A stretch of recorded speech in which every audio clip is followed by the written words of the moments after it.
ang mga kwento ng pag-ibig, kwento ng buhay at kwento ng pag-asa dito sa Barangay Love Stories. Love Stories.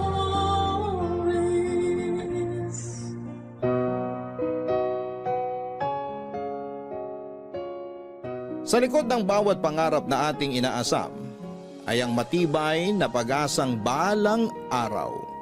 Makakamit din natin ito. Subalit may mga pagkakataon na kapag nakamit na natin ang buhay na ating pinapangarap, saka lang natin mapagtatanto na hindi para ito para sa atin. Diyan iikot ang kwento ng ating letter sender ngayong araw na tawagin na lang natin sa pangalang Acela. Ano nga ba itong kanyang pinapangarap at bakit niya ito muntik ng pagsisihan? Sabay-sabay nating alamin ang kwento ni Acela dito lamang sa mga kwento ng pag-ibig, buhay at pag-asa sa nangungunang Barangay Love Stories.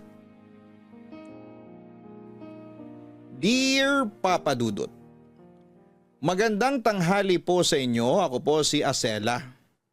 35 years old, isang ina at isang asawa na matagal nang gustong makaranas ng totoong pagmamahal mula sa sarili kong pamilya. Ang buhay ko noon ay mayahalin tulad ko sa isang ibon na nakakulong sa hawla. Dati naman po akong malaya. Lahat ng gusto ko ay nagagawa ko pero simula noong kinasal ako at nagkaroon ng anak ay parabang bigla na lamang akong naputulan ng pakpak. Nauwi ang buhay ko sa ganong klaseng kapalaran dahil lang sa isang pagkakamali. Isa itong pagkakamali na nangyari dahil sa pagiging inosente at labis na pagmamahal para sa isang maling tao. Ginusto ko naman ito noon pero dumating ako sa puntong labis ko na itong pinagsisisihan. Matagal na panahon na simula noong nakaramdam ako ng tunay na kasiyahan. Maganda ang buhay ko noon, Papa Dudut. May masaya akong pamilya, kumpleto at walang kaproble-problema. Mayroon din akong maayos na trabaho at napapaligiran ako ng tapat at maasahang mga kaibigan. One of the boys ako noong bata pa lamang ako. Halos lahat ng mga kaibigan ko ay puro lalaki. Ang tawag nga sa barkada namin noon ay Kubo Boys. Dahil lagi kaming tambay noon sa isang kubo sa lugar namin pagkatapos ng klase. May mga pagkakataon noon na inaabot pa kami ng madaling araw na nagkwekwentuhan sa kubo na yon. Mga pangarap namin sa buhay at mga pagkakataon na gusto naming maranasan ang karaniwang na pag-uusapan namin sa lugar na yon. Doon nabuo ang pagkakaibigan na kailanman ay hinding-hindi ko makakalimutan. 5 kaming magbabarkada at ako lang ang nag-iisang babae sa grupo namin. Pero noong tumanda na kami at nagkaroon ng kanya-kanyang buhay, unti-unti ring nagkalayo ang landas naming 5. May isa na nanirahan sa ibang lugar, may isang nagtrabaho sa abroad, may isa namang pumanaw na. Ang tanging natitira na lang noon sa lugar namin ay ako at si Greg.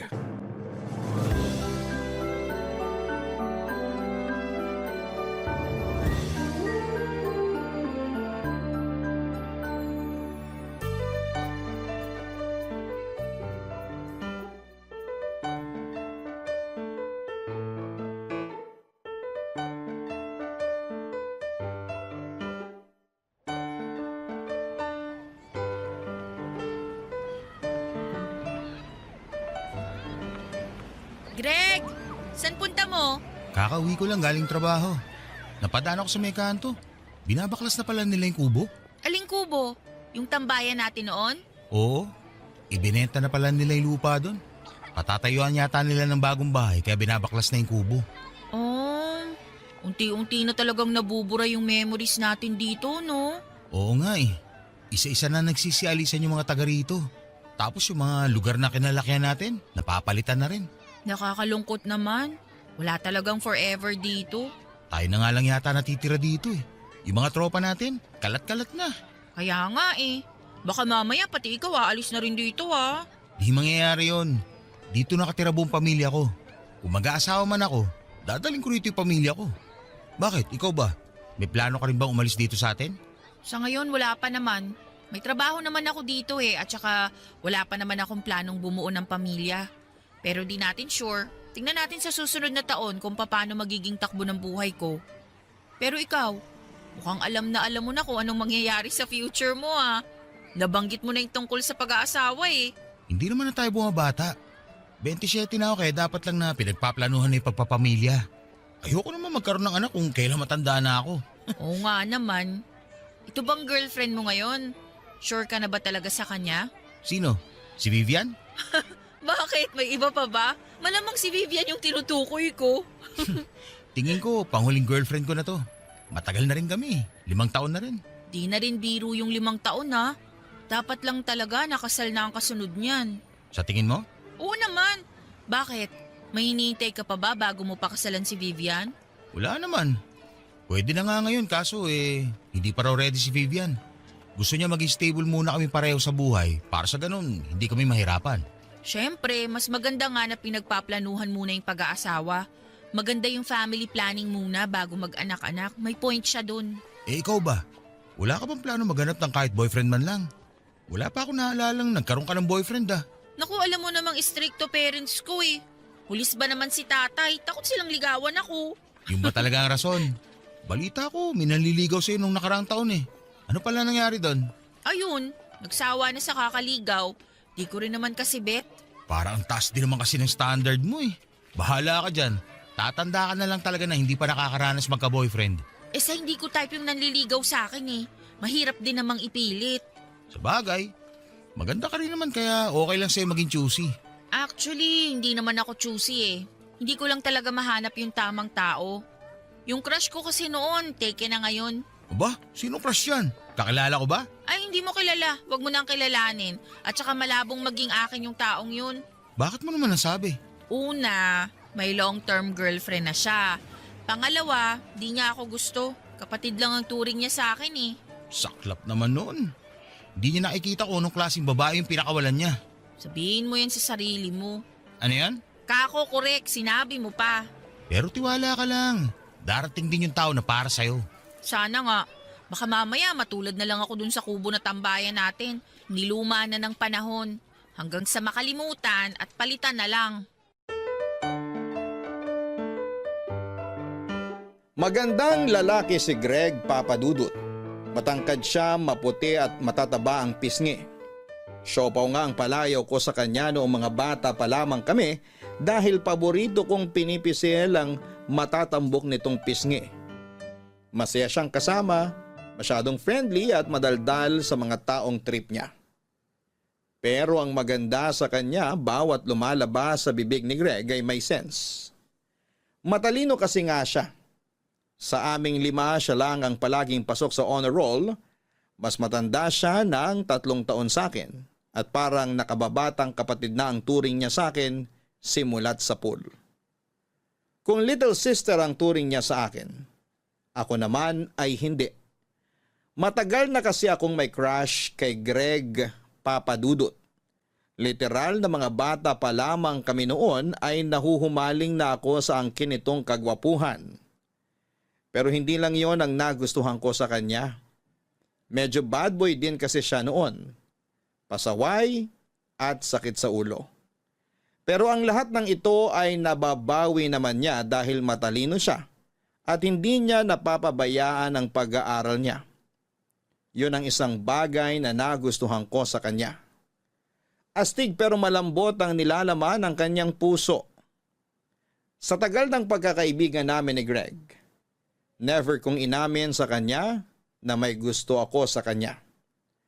Ayoko kasing asarin nila ako lalo't ako ang laging inaasar ng barkada namin bilang ako lang ang nag-iisang babae. Saka isa pa ay strong ang personality na ipinapakita ko sa kanila noon. Hindi pasok sa binuo kong ugali ang pag-amin na may crush ako sa isa sa mga kaibigan ko. Kaya kinimkim ko na lamang ng matagal na panahon ang nararamdaman kong yon. Isa pa'y alam ko naman ang mga tipong babae ni Greg. Malayong malayo sa itsura ko at patunay nito ang ilang mga naging girlfriend niya na minsan na ring napasok sa barkadahan namin katulad ni Vivian.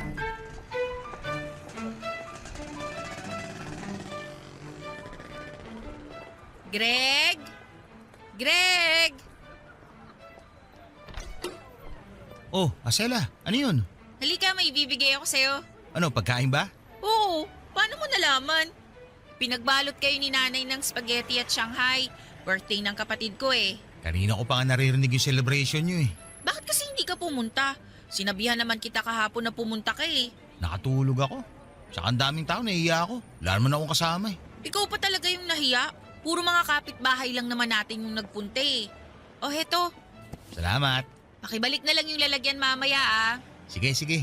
Uy nga pala, kumusta yung ginawa mong surprise para kay Vivian? Successful ba? Oo, tuntua nga siya sa binili mo regalo para sa kanya eh.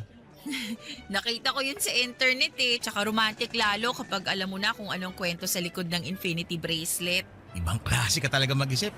Paano na lang ako kung wala ka? Ewan ko ba kung bakit wala ka man lang romantic side? Kalalaki mong tao pero hindi ka marunong magpakilig ng babae. Ang corny kasi. Tsaka, yun naman ang nagustuhan ni Vivian sa akin eh. Steady lang. Wala masyadong palapalabok. Straight to the point kagad. Sa bagay, medyo mature na rin kasi si Vivian. Kaka-30 lang niya, di ba? Oo. Kaya ako nga naisip na bigyan siya ng surprise party para sa birthday niya eh. Na ako rin naman ang nagplano. Oo nga. Di pa pala kita napapasalamatan sa ginawa mong pagtulong sa akin. Salamat ah. Yun lang? Salamat lang? Ang kuripot mo naman. Nagpa-birthday ka sa girlfriend mo tapos sa best friend mo? Salamat lang? Ano ba gusto mo? Babawi ako sa susunod. Ikaw? Ha? Ikaw. Ikaw ang bahala ka ako. Okay na ako kahit libre mo na lang ako ng kape, masaya na ako dun. Sige, libre kita sa susunod na weekend. Speaking of Vivian pala, hindi mo pa nakukwento sa akin kung paano kayo nagkakilalang dalawa. Bigla mo na lang siyang pinakilala sa tropa noon eh.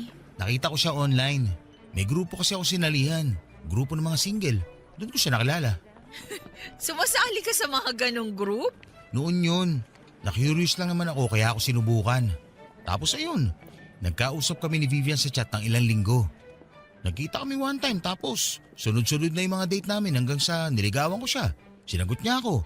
Ipinakilala ko siya sa inyo tapos yun na nga. Heto na tayo. Anong grupo ba yun? Makasali nga, baka makahanap rin ako ng future jowa ko doon. Hindi ko na maalala yung pangalan eh. Sabay na kami nag-live ni Vivian sa group na yun simula nung naging kami. Sayang naman. Alam mo, nung una mong ipakilala si Vivian sa amin noon, ang unang impression ko sa kanya, tahimik na masungit. Masungit? Bakit naman masungit? Ewan ko, yun yung vibe niya dati eh. Observant siya, hindi gaanong masalita. Pero kapag nagsalita, nangungurot yung sinasabi niya. Ah, oo, gets ko yun. Minsan, matalas talaga siya magsalita. Pero in fairness, natagalan mo ha kahit ganun siya magsalita. Wala eh, mahal ko eh. Tsaka, hindi naman issue sa akin yun. Maganda nga na lagi niya nasasabi sa akin yung hindi niya gusto para kapag may problema, naayos agad. Mabuti yan para hindi nagkakaroon ng mga hindi pagkakaintindihan. Kaya hindi nakakapagtaka na nagtagal kayo eh. Congrats sa inyo. Salamat. Nga pala, malapit na rin pala yung anniversary namin. Baka pwede mo patulong ulit ako sa'yo. Oo naman, kailan ba? Matagal pa naman, mga 2 buwan pa. Okay. Kontakin mo lang ako kapag may kailangan ka. Salamat. Salamat din dito sa spaghetti mo ha. You're welcome. Pakisabi sa kapatid mo, happy birthday. Sige, makakarating. Noong unay nasasaktan ako na ako ang ginawang takbuhan ni Greg tuwing nangangailangan ito ng advice o anumang tulong para sa relasyon nila ni Vivian. May mga pagkakataon noon na ako ang kasakasama ni Greg para mamili at pumili ng regalo nito para kay Vivian tuwing Valentine's Day, birthday at anniversary nila. May time nga noon na ako pa ang nagplano ng Valentine's date nilang magjowa. Kalaunan, natanggap ko rin naman ang role kong yon sa buhay ni Greg. Hindi ganong klaseng relasyon ang inaasahan ko mula kay Greg pero wala akong magagawa kung tanging kaibigan lang talaga ang tingin niya sa akin. Pero noong bata ako ay hindi ko ikakaila na pinapangarap ko talagang maging boyfriend si Greg. Yun nga lang dahil sa takot na baka ma-reject ako at masira ang pagsasama naming dalawa ay never akong umamin ng pagtingin ko sa kanya. Masaya na ako noon kahit na saka lang ako binibigyan ng halaga ni Greg kapag wala na siyang ibang choice. Lalo na tuwing nagkakaroon sila ng hindi pagkakaintindihan ni Vivian. Tuwing magkakaaway sila ay sa akin natutuon ang atensyon ni Greg. Ako lang kasi ang nakakapagpakalma sa kanya at ayon sa kanya, ako lang daw ang nakakaintindi sa mga pinagdadaanan niya. Sa mga oras na ganoon ay napakasaya ko. Dahil para bang kahit papaano ay nakikita niya ang worth ko. Pero kapag okay na ulit sila ni Vivian, ang atensyon na yon ay bigla-bigla ring nawawala at nananatili akong option sa tabi niya. Kahit ganon man, ang nangyayari ay mas lalo pang lumalim ang pagtingin ko kay Greg Papadudut. Naging loyal ako sa kanya sa puntong kahit may ilanang mga kalalakihan ang nanliligaw sa akin noon, ay hindi ko sila sinasagot. Umaasa kasi ako noon na mabigyan kaming dalawa ng pagkakataon ni Greg. Siyang pangarap ko noon.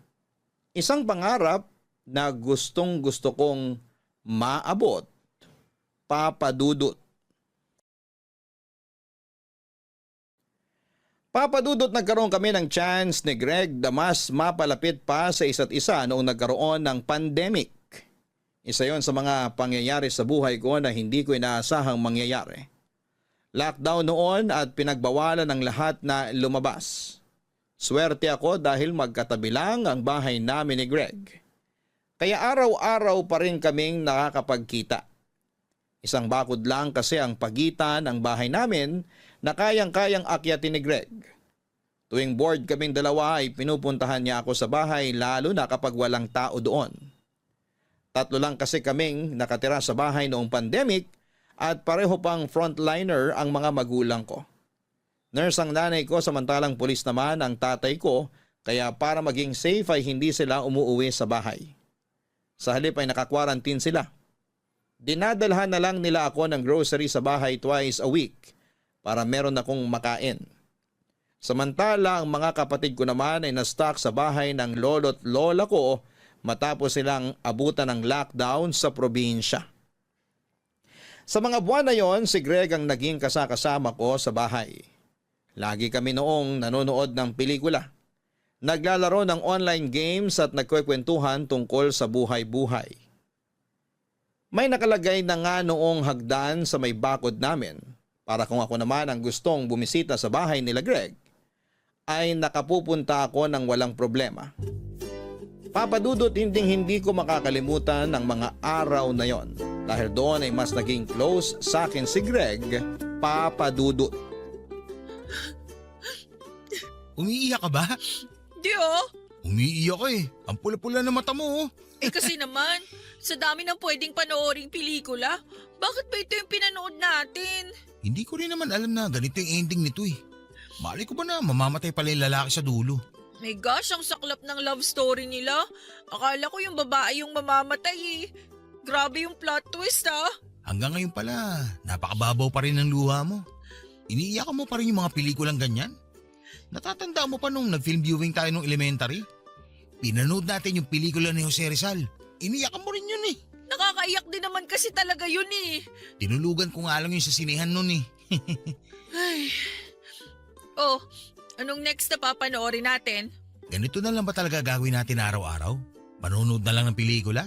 Eh wala naman tayong magagawa eh, naka-lockdown tayo. Bawal naman lumabas para sana makagala.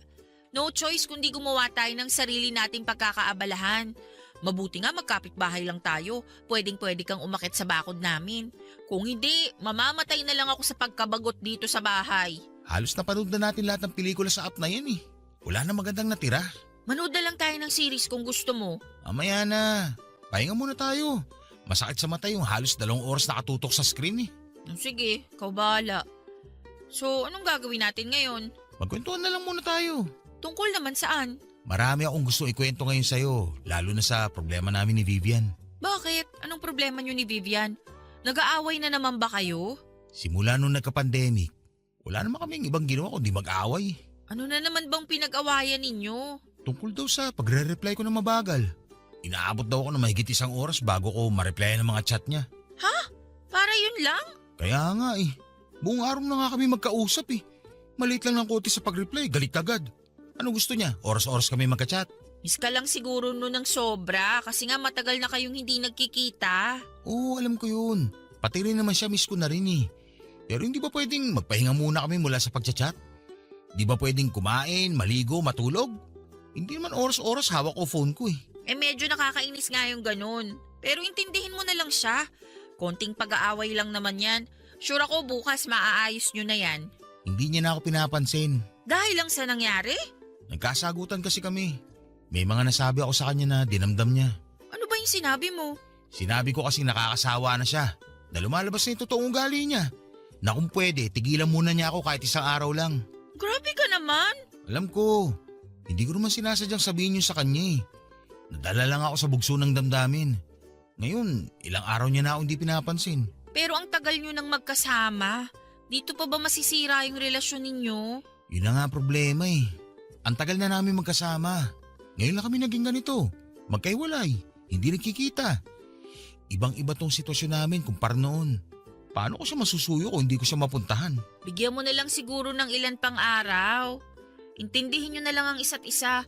Mahirap mag-adjust ng ganito. Long distance ba naman kayo? Kaya malaking adjustment talaga yun. Sana nga lang talaga wag siya mag-isip ng kung ano nung bagay. Bakit? Pinag-iisipan ka ba niya ng masama? Sinabi niya na may iba na raw akong kausap kaya mabagal ako mag-reply. Naku, patay tayo dyan. Meron ba? Wala. Siyempre naman wala. Wala naman pala.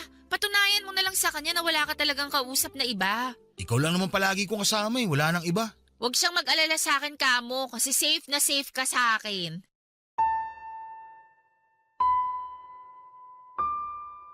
Hindi inaasahan nila Greg at ng girlfriend niyang si Vivian na magkakaroon sila ng long distance relationship. Dahil sa lockdown ay pawang online lang ang communication nilang dalawa. Dahil hindi sila nakakapagkita ay palagi silang nagkakaroon ng miscommunication noon na karaniwan ay nauuwi sa awayan. Sobrang frustrated noon ni Greg dahil hirap na hirap siyang alagaan ng relasyon nila ni Vivian sa online lang. Kapag nagtampo kasi si Vivian ay hindi na ito namamansin. Hindi nagre-reply at hindi sumasagot sa tawag. May punto nga noon na blinak na niya si Greg. Kaya ginamit pa ni Greg ang account ko para makausap si Vivian. May pinagawayan noon sina Greg at Vivian na sobrang lala. Dahil frustrated ay pinuntahan ako ni Greg sa bahay 10 oras ng gabi. May dala itong alak at pinagsaluhan namin yon. Noong gabing yon ay nilabas ni Greg sa akin ang lahat ng hinanakit niya kay Vivian at kung paano siya unti-unting nawawala ng gana sa relasyon nilang dalawa. Nauubos na raw siya sa mga susunod na awayan nila na hindi maayos-ayos dahil magkalayo silang dalawa at hindi makapagkita. Inamin sa akin ni Greg noon na medyo lumalamlam na ang pagsasama nila ni Vivian dahil sa pandemic. Ang gabing yun ang isa sa mga pinagsisihan ko, Papa Dudut. May nangyari kasi sa aming dalawa noong gabing yon, dala na rin ang kalasingan namin. Alam kong mali ang ginawa ko na pumatol ako sa lalaking may karelasyon na, pero dahil matagal na rin nakatago ang pagtingin ko kay Greg, ay hindi ko na rin ito napigilan pa. Kinabukasan ay hindi namin pinag-usapan ni Greg ang nangyari sa aming dalawa, Papa Dudut. Parang walang nangyari dahil pareho namin itong ayaw pag-usapan. Hanggang sa naulit pa yon ng ilang beses. May pagkakataon noon na nagigilty ako sa ginagawa namin pero sa parehong pagkakataon ay nabulag ako ng pangarap kong mapasakin si Greg. Kaya hinayaan ko lamang yon. Hanggang sa lumipas ang ilang buwan, Isang balita ang gumimbal sa aming dalawa, Papa Dudut. Knock knock!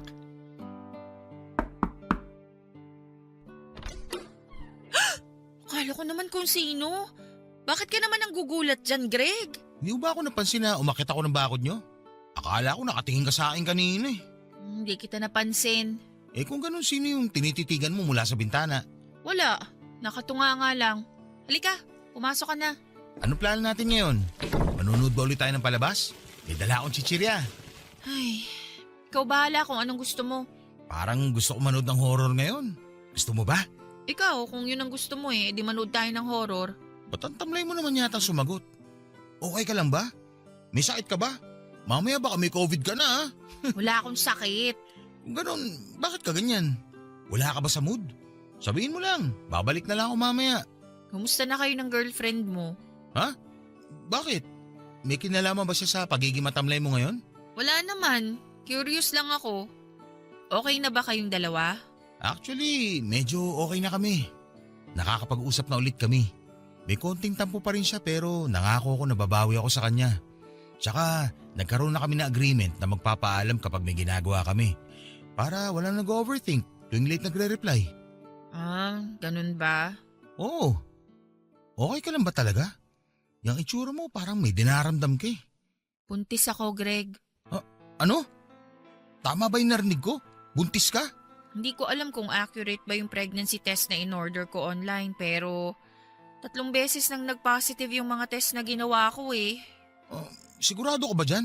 Baka naman false positive lang yan. Maniwala ka sa akin, hindi ko sasabihin to sa'yo kung hindi ako sigurado.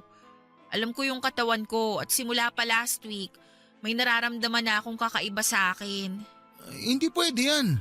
Safe naman tayo, di ba? Gumagamit naman ako ng proteksyon. Paano ako mabubuntis? Hindi ko rin alam. Bakit ako tinatanong mo niyan? Anong gagawin natin ngayon? Huwag akong tanungin mo kasi maski ako, hindi pa nagsisink in sa akin na buntis ako. Ay, ano ba itong ginawa natin, Greg?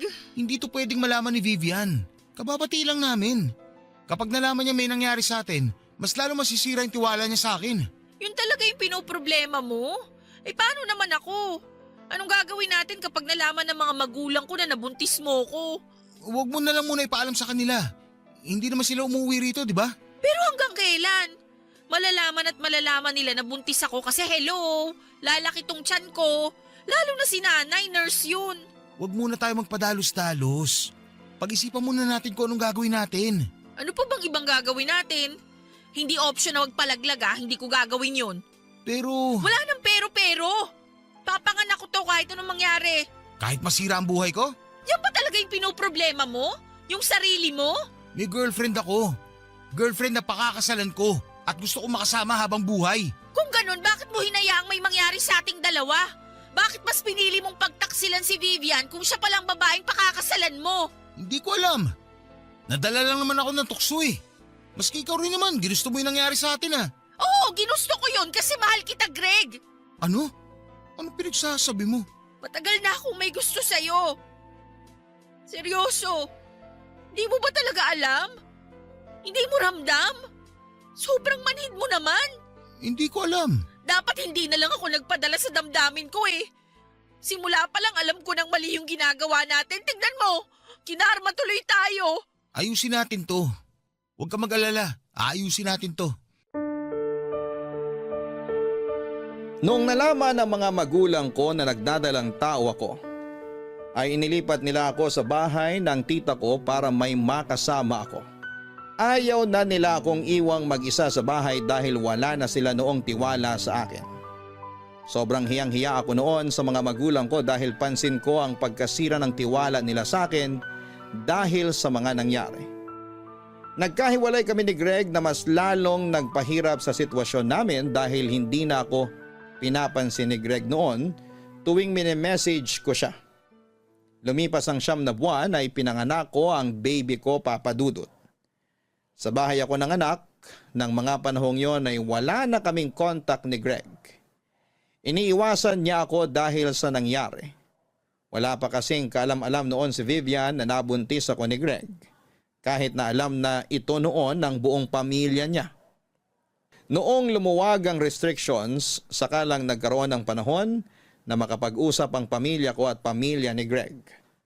Malapit nang mag-isang taon ang baby ko noong nakita ni Greg ang anak niya. Sa nangyaring pag-uusap ay napagdesisyonan ng dalawang pamilya na ipakasal kaming dalawa. Ayaw kasing pumayag ng tatay ko na maging single parent lamang ako. Gusto niyang magkaroon ako ng tradisyonal na pamilya. Kaya kahit ayaw sa akin ni Greg ay napilitan siyang panagutan ako. Bilang isang babaeng matagal na pinangarap si Greg, na mapa sa akin ay hindi ako masaya sa naging desisyon ng mga magulang namin, Papa Dudut. Alam ko kasing ayaw akong makasama ni Greg. Ramdam ko yon sa mga galaw at trato niya sa akin. Simula noong nabuntis ako ay hindi na kami katulad ng dati na masaya. May pader nang namamagitan sa aming dalawa simula noong nagbunga ang pagkakasala namin at yon ang isa sa mga bagay na hindi ko masikmura. Ang kamuhian ako ni Greg. Hindi nagtagal ay nalaman din ni Vivian ang nangyari. Hindi nagdalawang isip ang babae na hiwalayan agad si Greg. Hindi ako nakaligtas sa mga paninirang ginawa sa akin ni Vivian sa social media noon. Binansagan niya akong ahas, mga agaw, at kung ano-ano pa. Wala naman akong karapatang lumaban noon dahil alam kong ako ang nasa mali. Totoo na inagaw ko siya. Totoo na sinira ko ang relasyon nila ni Greg. Totoo na nagkasala ako at sobrang down ko noon. Dahil pakiramdam ko ay galit sa akin ang lahat ng tao. Sa totoo lang ay okay lang naman sa akin na itaguyod kong mag-isa ang anak ko. Hindi ko hinangad na pakasalan ako ni Greg dahil lang may anak kami. Hindi ko gustong agawin siya kay Vivian. Pero dahil ayaw ng tatay ko na masira ang pangalan niya ay pinilit niyang buuin ang pamilya namin ni Greg. Sa takot ay hindi na nakapalagpas si Greg. Ikinasal kaming dalawa at sa isang iglap ay nagkaroon ako ng pamilya pagkatapos ng pandemic. Papadudot hindi itinago ni Greg ang disgusto niya sa akin. Mula sa pagiging malapit na magkaibigan ay parang kaaway ang naging turing niya sa akin. Ni hindi niya magawang hagka noon ng baby namin. Para ba siyang nandidiri? Pinaparamdam niya sa akin na hindi niya gusto ang mga nangyari. Ipinamukha niya sa akin na ako ang sumira sa mga plano niya sa hinaharap. Ako ang dahilan kung bakit hindi niya nakatuluyan ang taong minamahal niya. Walang iba kung hindi si Vivian. Ganun man ang naging takbo ng relasyon namin ay tinis ko na lamang ang lahat para sa anak ko. Tumira ako kina Greg dahil siya ang unang nakahanap noon ng trabaho. Naging stay-at-home mom ako para mabantayan ko ang baby namin. Sinubukan kong maging matatag kahit na alam kong hindi ako tanggap ng buong pamilya ni Greg, Papa Dudut.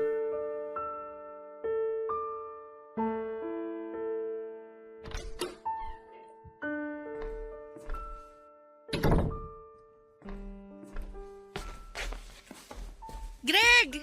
Nandito ka na pala. Kumustang trabaho? Maayos naman. Halika, kumain na tayo. Sakto kakapainit ko lang ng ulam. Kumain na ako sa labas. Kumain ka sa labas? Di ba sinabi ko sa'yo na magluluto ako ng hapunan? Minessage ako nila mama. Sakto nasa labas sila kanina kaya doon na kami nag-dinner. Ha? Sumama ka sa kanila? Nagpaalam naman yata sila sa'yo eh. Ba't parang gulat na gulat ka? Oo, nagsabi sila na lalabas sila. Nag-offer kasi ako na magluto ngayon. Alam mo naman na ayaw nila sa akin eh. Ang hindi ko lang inaasahan, pati ikaw. Ganun din pala ang gagawin mo sa amin ng anak mo. Anong pinagsasabi mo dyan? Hindi mo napapansin kung paano ako tratuhin ng pamilya mo? Kung ituring nila ako, parang napakalaking kasalanan yung nagawa ko na hindi nila ako matanggap-tanggap. Lahat napapansin nila. Tapos ngayong ako yung nag-offer na magluto, kakain sila sa labas? Ang dami mo namang arte. Natural lang naman na kumain sila sa labas. Matagal na namin ginagawa yun. Nakakainsulto lang. Kasi aware naman sila na ipagluluto ko sana sila. Pero okay lang sana yun eh. Kung ayaw nila akong saluhan, sige lang. Pero ikaw? Ikaw na asawa ko. Alam mo na magluluto ako ngayon pero mas pinili mong kumain sa labas? Ano ba kasi inaasahan mo mangyari? Tinanggap ka na nga namin dito sa bahay, di ba? Pinakasalan na kita't lahat at dayo pang sinasabi. Ang gusto kong mangyari, tratuhin niyo ako bilang tao. Kahit na magplastika na lang tayo dito, mas tatanggapin ko pa yun. Kesa harap-harapan niyo akong binabastos. May emosyon din ako, Greg. Hindi ko lang pinapakita sa inyo pero nasasaktan din ako. Ginusto niyo to, di ba? Pamilya mo nang pumilit na magpakasal tayo. Kayo ang may gusto nito, hindi kami. Walang may gusto nang nangyari. Hindi ko ginusto na maging ganito ang buhay ko, na isinusuka ng ibang tao. Hindi ganitong buhay yung pinangarap ko. Talaga ba? Hindi ba? Ikaw na mismo nagsabi sa akin na matagal mo na akong gusto? Baka nga ikaw pa rin plano ng lahat ng to eh. Nagpabuntis ka para makuha mo ako. Kapal ng mukha mo! Oo, gusto kita. Pero hindi ako ganong klaseng babae. Hindi ako magpapabuntis para lang makuha ko ang isang tao. Hindi ako ganon, Greg. Okay na sa akin na magkaibigan lang tayo. Okay lang sa akin na hindi mo nakikita yung halaga ko noon. Ikaw yung pinapangarap ko na alam kong hindi ko naman makakamit dahil alam ko naman na kailanman hindi mo ako magagawang mahalin. Alam mo naman pala eh. Bakit ka nagkakaganito na para bang napakalaki ng utang ko sa'yo? Hindi mo ako mapipilit na gustuhin ka. Ganon din ang pamilya ko. Kung makapagsalita ka, parang ako lang ang may kasalanan ng lahat ah. Ako lang ba ang gumawa nito? Ako lang ba yung nagkasala? Aminado ko, maling-mali na pinatulan kita. Pero ikaw din naman, di ba? Mas malala nga yung kasalanan mo dahil may girlfriend ka nung pinatos mo ko. Kaya huwag kang magmalinis, Greg. Huwag masyadong mataas ang tingin mo sa sarili mo dahil mas matindi ang kasalanan na ginawa mo kaysa sa akin. Alam ko yun. At araw-araw kong pinagsisisihan yun. Tuwing nakikita kita, naalala ko yung ginawa ko. Naalala ko yung babaeng sinayang ko. Naalala ko kung paano ko sinira ang future na dapat meron kami ni Vivian ngayon. Tuwing nakikita kita, naiinis ako dahil sa katangahan ko. Yun ang rason kung bakit hindi kita magawang gustuhin kahit bilang tao. Ikaw ang nagpapaalala sa mga kasalanan ginawa ko. Kung ganun, bakit mo ako pinakasalan? Bakit mas pinili mong makita ako araw-araw kahit na ayaw mo naman pala? May magagawa ba ako kung tatay mo na yung nagsalita? Anong laban ko sa polis? Mamaya papatay pa ako niyan eh. Hindi ganun ang tatay ko! At kung iniisip mo na ginusto ko ring mapasok sa ganitong sitwasyon, hindi! Kaya ko buhayin ang anak ko ng mag-isa. Ang hindi ko kaya ay ang wala siyang kilalanin na ama. Kaya sa gustuhin man natin o hindi, mananatili ako rito para sa anak natin. Para may kilalanin siyang pamilya. Papadudo tuwing nasa trabaho si Greg. Nagpupunta ako sa bahay namin kasama ang baby ko para lumayo sa mga biyanan ko. At least sa amin ay tanggap ako at hindi ako minamaliit. Kapag nasa bahay ako ay may pagkakataon akong makapagpahinga dahil nag-aagawan ang mga kapatid ko na alagaan at bantayan ang pamangkin nila. Saka na lang ako bumabalik kapag umuuwi na si Greg. Hindi nagustuhan ng mga biyanang ko ang mga ginagawa kong yon.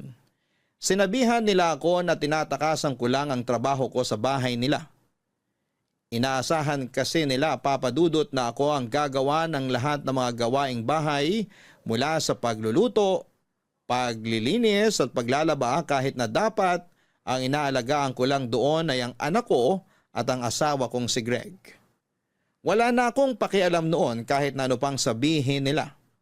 Tuwing nakakatapos ako ng gawaing bahay ay nagpupunta na ako sa bahay namin para makaiwas sa stress. Noong napansin ni Greg ang ginagawa ko ay kinausap niya ako na huwag ilayo ang bata sa mga lolo at lola nito. Pero sinagot ko rin naman si Greg na hindi ko gagawin yon kung hindi sana nila pinaparamdam sa akin ang disgusto nila.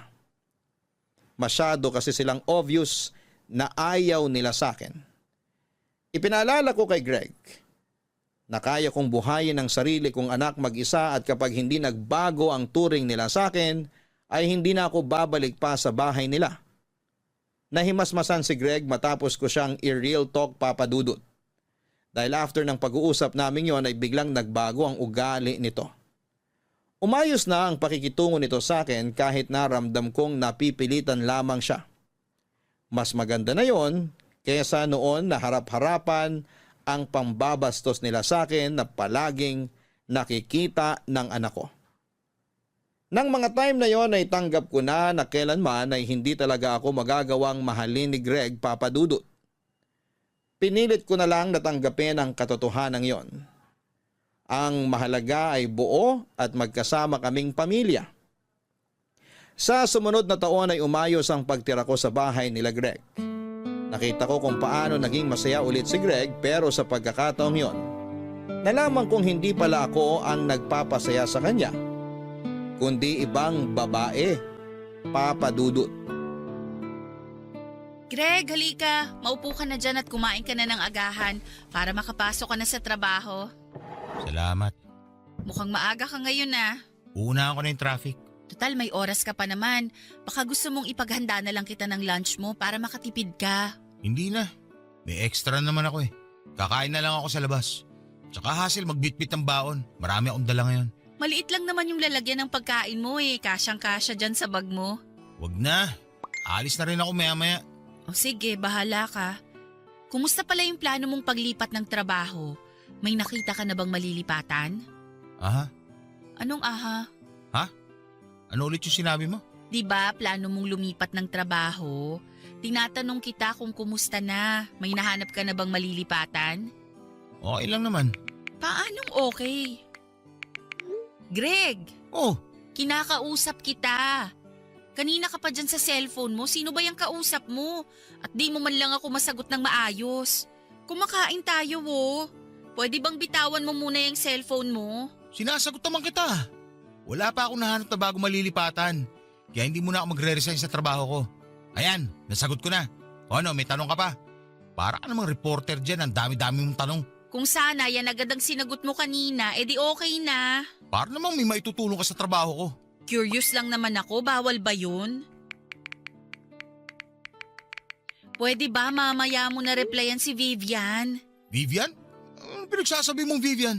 Kahit itago mo pa yung kausap mo, alam ko kung sino yan. Kausap ko yung katrabaho ko. Lalabas kami pagkatapos ng trabaho. Anong Vivian ang pinagsasabi mo dyan? Huwag na tayong maglokohan, Greg. Alam ko naman hanggang ngayon kinakausap mo pa rin yung ex mo. O ano naman ngayon? Magkaibigan kami ni Vivian. Masama ba kung kausapin ko siya? Ex mo yun. Natural lang sa akin bilang asawa mo na maasiwa kapag kausap mo yung ex mo. Bakit? Anong karapatan mong pagbawalan ako na kausapin si Vivian? Karapatan? Asawa mo ko? Ako yung pinakasalan mo? Na hindi ko ginusto. Kaya huwag kang umasta na porket kasal na tayong dalawa. Hawak mo na buhay ko. Kakausapin ko kung sino man ang gusto kong kausapin. At wala ka na magagawa doon. Grabe. Hanggang ngayon? Nagbubuhay binata ka pa rin? Yun yung buhay na inagaw mo sa akin. Ah, talaga ba? Hanggang ngayon ako pa rin ba yung sinisisi mo sa nangyari sa atin? Ako lang? Ako lang yung may kasalanan kung bakit tayo nauwi sa ganitong sitwasyon? Ako lang talaga? Ang galing naman. O sige, ako na yung masama. Ako na yung sumira ng buhay mo. Pero tandaan mo, napilitan ka man o hindi, ako na ang asawa mo ngayon. At may karapatan ako sa'yo dahil ikaw ang ama ng anak natin. Ano nga yung gagawin mo? Pagbabawalan mo ang kausapin si Vivian? Pagbabawalan mo ang kontakin yung mga kaibigan ko? Sige, gawin mo. Pagbawalan mo ako pero hindi ibig sabihin nun na susundin kita sa gusto mo. Ano ulit yung hinahanap mo? Respeto, hindi ba? Kung gusto mong irespeto kita, irespeto mo rin yung mga bagay na gusto ko. Kahit kailan naman mula ako natanggap na respeto mula sa'yo pati sa pamilya mo eh. Kung alam mo lang yung pagtitiis at paghihirap na ginagawa ko. Lahat ng yon tinitiis ko para lang... Hello? Oo, sandali. Papasok na ako sa trabaho. Message na lang ulit kita mamaya. Tapos ka na magsalita? Alis na ako. Sandali, Greg! Nag-uusap pa tayo! Greg!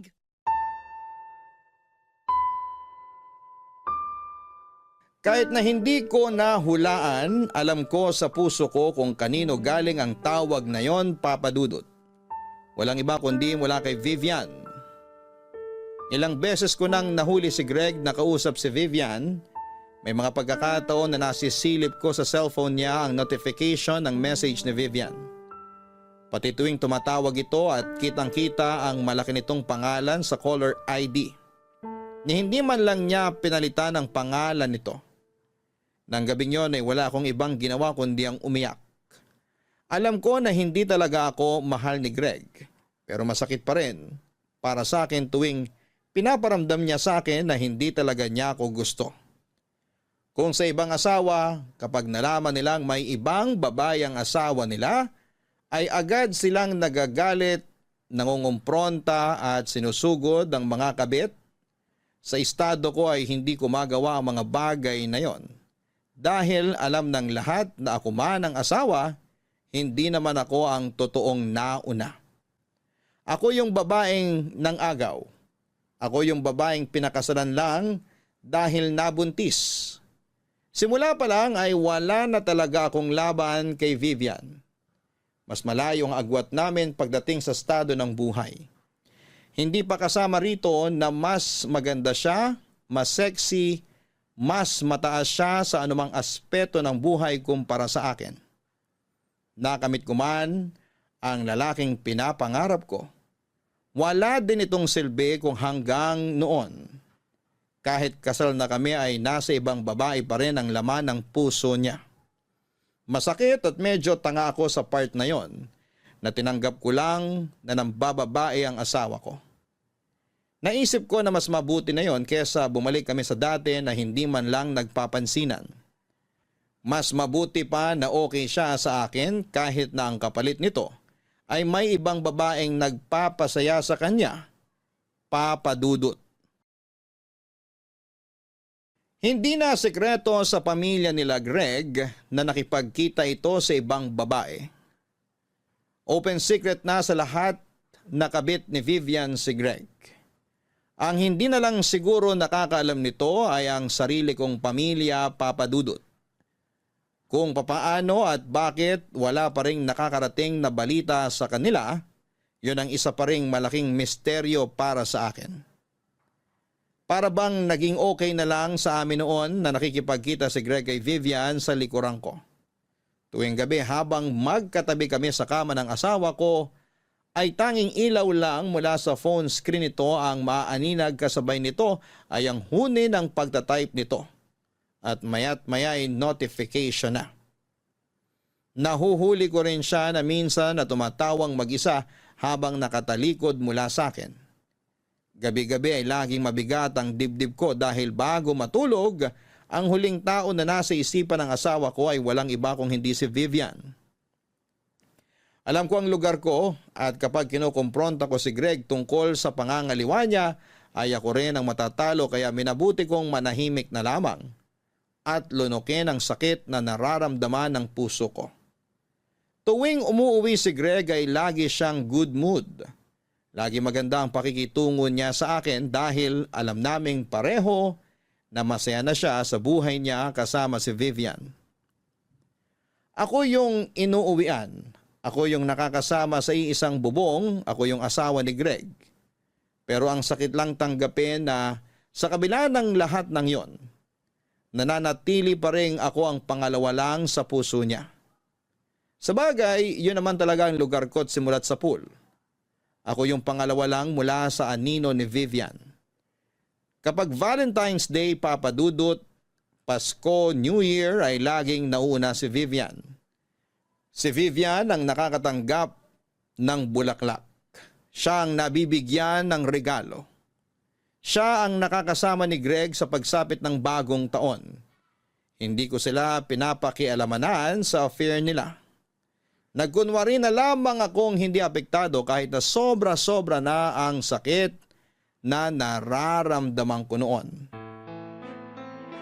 Hanggang sa hindi nagtagal ay dumating ang araw na nabalitaan na rin ng tatay ko ang ginagawang panluloko ni Greg sa akin, papadudot.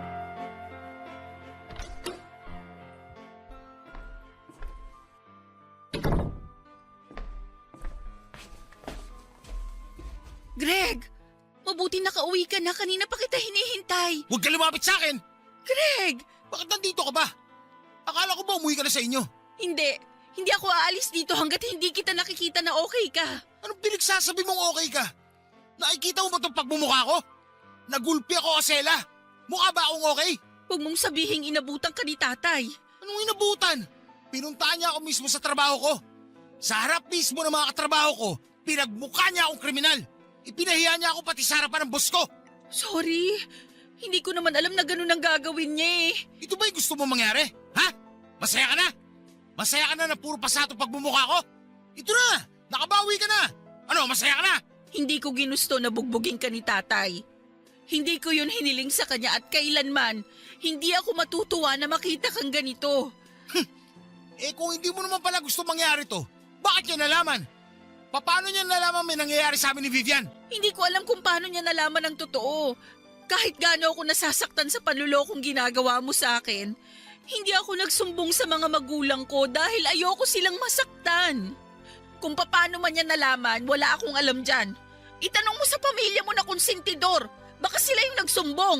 Peste boy to! Oh! Greg, sorry. Sinabihan ko naman si tatay na huwag makialam eh.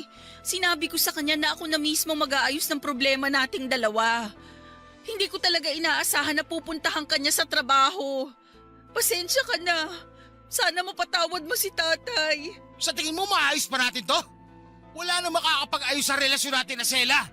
Dahil simula pa lang, hindi na tayo magkasundo.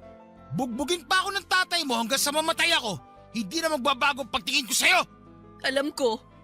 Kaya nga hinahayaan na lang kita sa gusto mo eh. Hinahayaan lang kita kahit araw-araw akong nasasaktan. Tuwing gabi bago matulog, ang bigat-bigat ng dibdib ko pag nakikita kitang sobrang saya. Hindi dahil sa akin kung hindi dahil kay Vivian. Alam mo kung gaano kasakit para sa isang tao na makitang ibang taong nagpapasaya sa mahal niya? Oras-oras ko yung dinaranas, Greg. Pero kahit na alam kong never mo kong mamahalin, nagstay pa rin ako. Nandito pa rin ako sa tabi mo. Tinitiis lahat para sa anak natin. Alam ko na hindi mo ko mahal. Alam ko na kahit anong gawin ko, hindi ko makukuha ang pagmamahal mo kay Vivian. Alam ko yon. Pangalawa lang ako sa puso mo at tatanggapin ko yon para sa anak natin. Mabuti, alam mo. Halika na, may yelo sa ref. Lagyan natin ng yelo yung pisngi mo para hindi mamaga. Huwag na. Kailangan ko na mag-impake. Empake? Bakit? Para saan? Aalis mo na ako rito hanggat hindi humuhu pa yung init ng ulo ng tatay mo. Huwag mo nang gawin yun.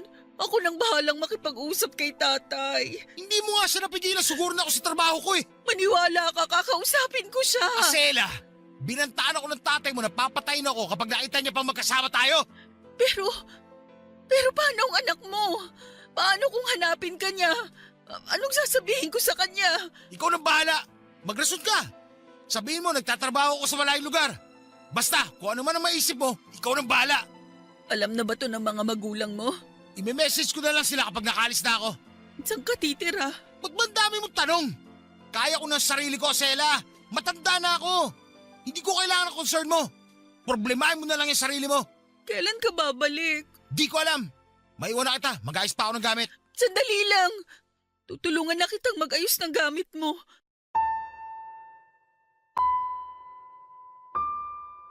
Simula noong nalaman ng tatay ko ang katotohanan ay kinuha niya ako kasama ang anak ko mula sa poder ng mga biyenan ko. Doon ay tuluyan nang nasira ang tiwala ng pamilya ko sa pamilya ni Greg. Kung gusto nilang makita ang bata ay kinakailangan silang mismo ang magpunta sa bahay. Pero hindi na yon nangyari, Papa Dudut. Kayang-kaya ni Greg na talikuran ang sarili niyang anak para sa one true love niya. Noong time na yon, alam ko na sa sarili ko na hindi na talaga magbabago ang relasyon namin ni Greg. Hindi na talaga darating ang panahon na matututunan din niya akong mahalin. Hindi na magkakatotoo ang gabi-gabi kong panalangin na makaranas ng isang masaya at kumpletong pamilya. Umaasa pa rin kasi ako noon na baka panandalian lang ang pagsasama nila Greg at Vivian. Umaasa ako na balang araw ay ako rin ang pipiliin nito kapag natapos na ang lahat. Nalaman ko na lamang na matapos umalis ni Greg para pagtaguan ng tatay ko ay tumira siya sa apartment ni Vivian. Ang puso ko na may nakaturok ng kutsilyo ay parang sinaksak ulit ng panibago noong nalaman ko yon, Papa Dudut. Hindi ko ma-describe ang sakit na nararamdaman ko. Sobrang liit ng tingin ko noon sa sarili ko dahil kahit na anong gawin ko ay hindi talaga ako kayang mahalin o piliin man lang ni Greg. May pagkakataon noon na hinahanap-hanap ng anak namin si Greg dahil nami-miss na raw niya ang tatay niya. Patago ko noong tinatawagan si Greg para makausap niya ang anak niya at tuwing nangyayari yon ay dinig na dinig ko ang boses ni Vivian mula sa background. Patunay na magkasama talaga silang dalawa. May time pa nga noon na ipinakilala mismo ni Greg si Vivian sa anak namin. Doon ako nahimasmasan. Grabe na ang pambabastos na ginagawa nila sa akin noon. Kaya naisip kong tapusin na lamang ang lahat. Makikipaghiwalay na ako kay Greg. At ilalayo ko na sa kanya ang anak namin. Matagal ko yung pinag-isipan pero ilang araw bago ang pagkikita sana namin ni Greg ay isang balita ang nalaman ko, Papa Dudut. Asela! Nandito ako! Greg, pasensya ka na, kararating ko lang. Pinatulog ko muna yung bata bago ako lumabas. Okay lang. Bakit mo pala ako gustong makausap? May gusto ko itanong sa'yo. Sakto. May gusto rin akong sabihin sa'yo. Pero sige, mauna ka na. Ano ba yung itatanong mo? Totoo ba yung nalaman kong balita? Anong balita? Nabuntis ka. Paano mo nalaman yan? Nabanggit sa akin ng kapatid ko. Alam mo naman ang chismis, mabilis kumalat. Totoo yung nasagap mong balita. Buntis nga ako. Ako ba tatay niyan? Wala naman akong iba eh. Sino pa bang magiging ama nitong dinadala ko kung di ikaw lang? Ay, akala ko naman kung... Nabuntis ako ng ibang lalaki. Hindi ganon, Greg. Marunong akong rumispeto sa pagiging sagrado ng kasal. Hindi ko magagawang manloko dahil may anak ako. At ayokong masira ang pangalan ko sa kanya. Anong plano mo ngayon sa bata? Ipapanganak ko siya katulad nung nauna. May tatay man o wala, tataguyod ko sila kahit mag-isa lang akong magulang nila. Anong ibig mo sabihin? Nandito naman ako ah. Tatanggalan mo na ba ako ng karapatan sa mga anak ko? Nandito ka? Kailan? Never ka namang nagpakaama sa anak natin eh. Paano mo nasasabing nandito ka? Alam ko, marami akong pagkakamali noon. Marami akong pagkukulang bilang ama at asawa. Pero ayoko mawali sa akin yung anak ko, Asela. Lalo na't magkakaroon ulit tayo ng isa pang anak. Ngayon mo lang naisip yan? Ang tagal kong nagtiis. Ang tagal kong naghintay na makita mo yung kahalagahan namin. Ngayon mo lang sasabihin ang mga bagay na yan? Kung kailan handa na akong iwan ka? Sorry. Sorry kung ngayon ko lang na-realize. Importante sa akin yung anak natin. Ayoko mawala sila. Ayoko lumaki sila nang walang tatay. Greg, alam mo ba kung gaano ko katagal pinag-isipan tong bagay na to? Ang tagal kong pinagdasal sa Diyos na gabayan ako para magawa ko yung tamang desisyon. Masakit para sa akin na layuan ka. Pero kung yun ang mas makakabuti sa akin at sa mga anak natin, gagawin ko yon. Ngayong nakapag-isip na ako at nagkaroon ng sapat na tapang, ganito ang gagawin mo? Sasabihin mo sa akin na hindi mo kami kayang mawala sa buhay mo? Hindi ba ikaw mismo yung umalis? Iniwan mo kami? Yun ang totoo, Asela. Bigyan mo ako ng second chance. Patutunayan ko sa iyo yung totoo. Paano si Vivian? Hanggat kasama siya sa buhay natin, hindi kita matatanggap. Oo, mali yung ginawa ko na ako yung nang-agaw. Pero matagal na panahon na yun. Kasal na tayo. Magkakaroon na tayo ng pangalawang anak. At kung hanggang ngayon, hindi mo pa rin siya mapakawalan sa puso mo, mas mabuting siya na lang ang piliin mo kaysa sa amin. Iiwan ko siya. Tatapusin ko na kung ano man meron kami ni Vivian. Bigyan mo lang ako ng ilang araw para ayusin tong buhay ko. Pangako, ibibigay ko na sa inyo ang buong atensyon ko. Please, Asela. Patunayan mo muna na magbabago ka na. Ibalik mo yung tiwala ko sa'yo bago kita tanggapin sa buhay namin. Oo, gagawin ko yun, promise. Sana nga gawin mo. Sana totoo na to. Sana sa pagkakataong to, ako naman yung subukan mong mahalin. Magsimula ulit tayo. Subukan nating ayusin tong pamilya natin. Sige na, mauna na ako, Greg. Ihahatid na kita. Hindi na. Kaya kong umuwing mag-isa. Ayusin mo na yung kailangan mong ayusin. At kapag ready ka na, mag-usap na lang tayo ulit. Salamat. Sana mapatawad mo ako sa lahat ng kasalanang nagawa ko sa'yo. Sana may puwang pa rin ako dyan sa puso mo kahit ilang beses na kitang sinaktan. Alam kong mahirap paniwalaan itong mga pinagsasabi ko ngayon. Pero nung nalaman kong magkakanak ulit tayo, doon ko lang talaga napagtanto na hindi na ako binata. May 2 bata nang nakasalalay at umaasa sa akin. Hindi ko pwedeng talikuran yung responsibilidad ko na yun sa kanila. Katulad ng sinabi ko, ayusin mo muna yung issues mo bago ka bumalik sa amin. Mauna na ako.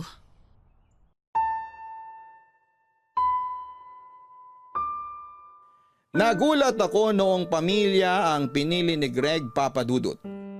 Ready na ang puso ko noon na masaktan dahil sa inaasahan ko ay mas pipiliin ni Greg si Vivian kesa sa aming pamilya niya.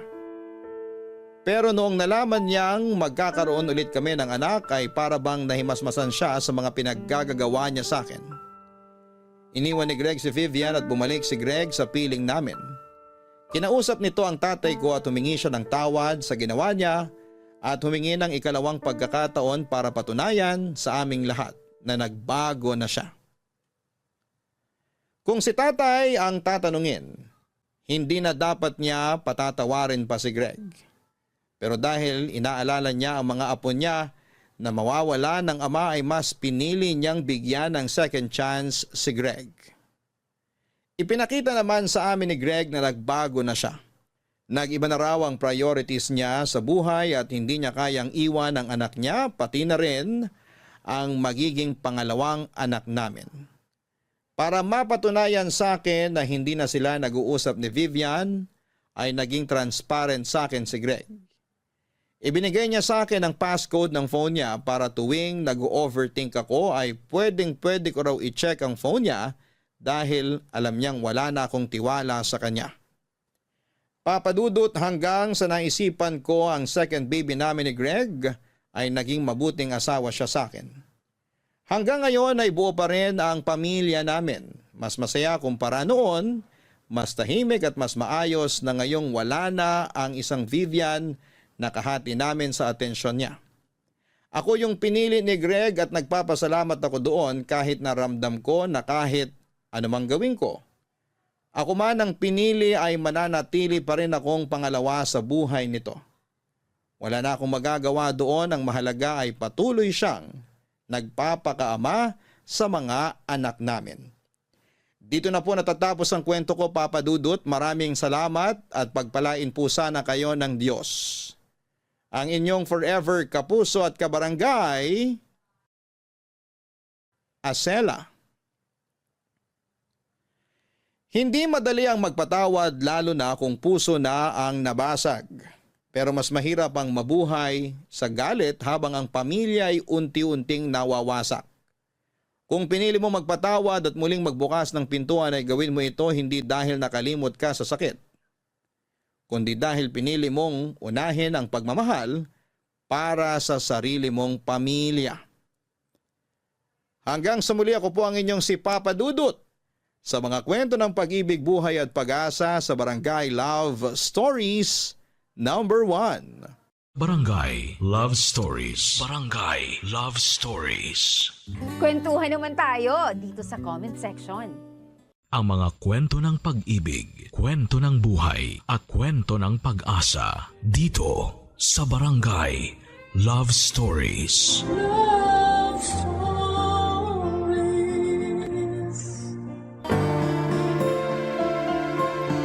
Habang tumatanda ka, mas natututo kang pahalagahan ang ating kaligayahan. At minsan ay dumarating ang pagmamahal sa pinaka-hindi inaasahang oras at pagkakataon. Pero handa ka bang magmahal ng taong mas bata sa iyo ng maraming taon? Dear Papa Dudut, ang sabi nila minsan daw ang tao tumatanda ng paurong. Nakagagawa ng mga desisyon na walang ibang iniisip kung hindi ang mga sarili nila. Kasi nga ang gusto na lamang nila ay maging masaya at mag-enjoy sa buhay nila. Magandang tanghali, Papa Dudut, at sa mga kabarangay nating nakikinig ngayon. Just call me Martha. I'm 45 years old now at dating guro sa US. Doon na rin ako nakapag-asawa at bumuo ng pamilya.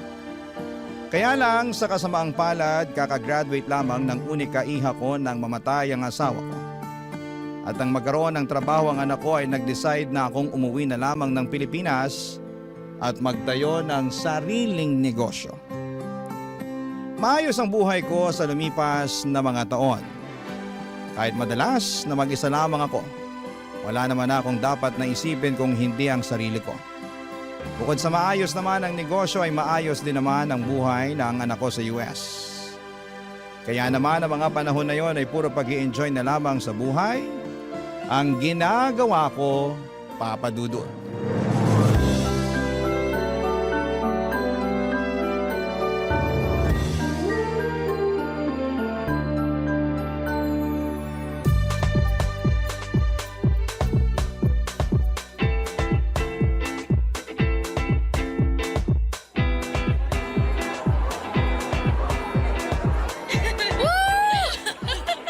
Sayaw pa tayo, Mars!